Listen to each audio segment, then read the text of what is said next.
นิ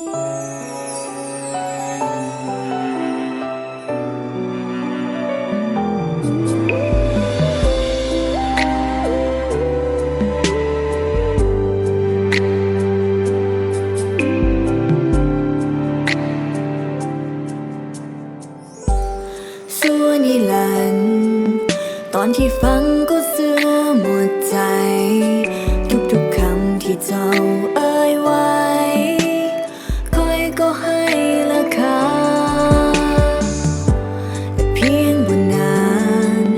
เจ้าก็พาเขาก้าวเข้ามาค่อยมันตายลงไปเสียซะหับบ่ได้เลยเจ้ายอมว่าจะเวอร์วัง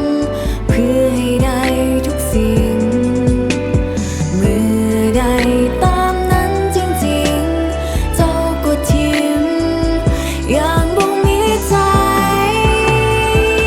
เป็นส่วนนิรันดร์ที่มันสั้นเหลือเกินเป็นตลอดกาลที่แป๊บเดียว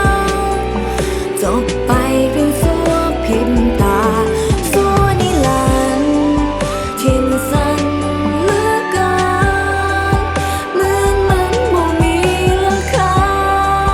เหลือไว้แต่หยดน้ำตา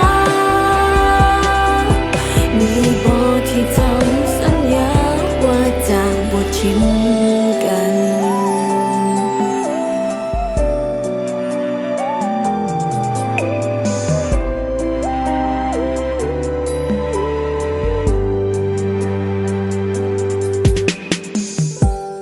ส่วนนิรันดร์จบลงเพียงในบ่กี่วัน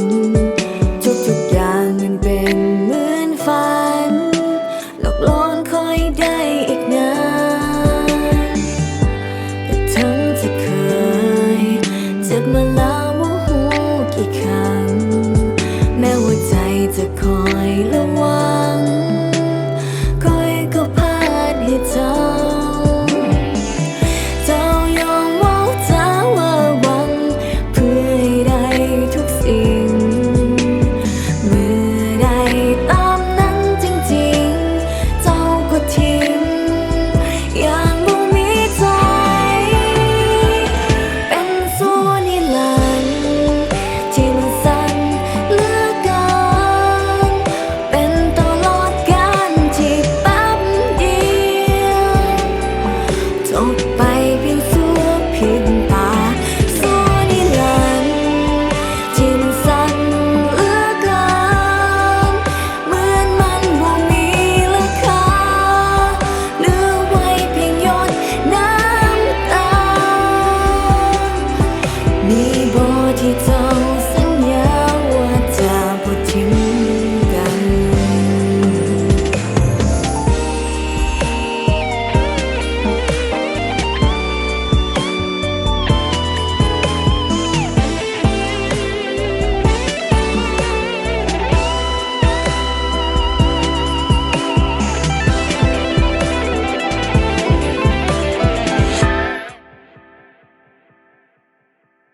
เป็นส่วนนิรันดร์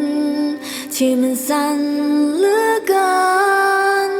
เป็นตลอดกาลที่แป๊บเดียวจบไปเพียงชั่วพริบตาส่วนนิรันดร์ที่มันสั้นเหลือเกินเหมือนมันบ่มีราคาเหลือไว้แต่หยดน้ำตามีบ่ที่เจ้าสัญญาว่าจะหักส่วนนิรันดร์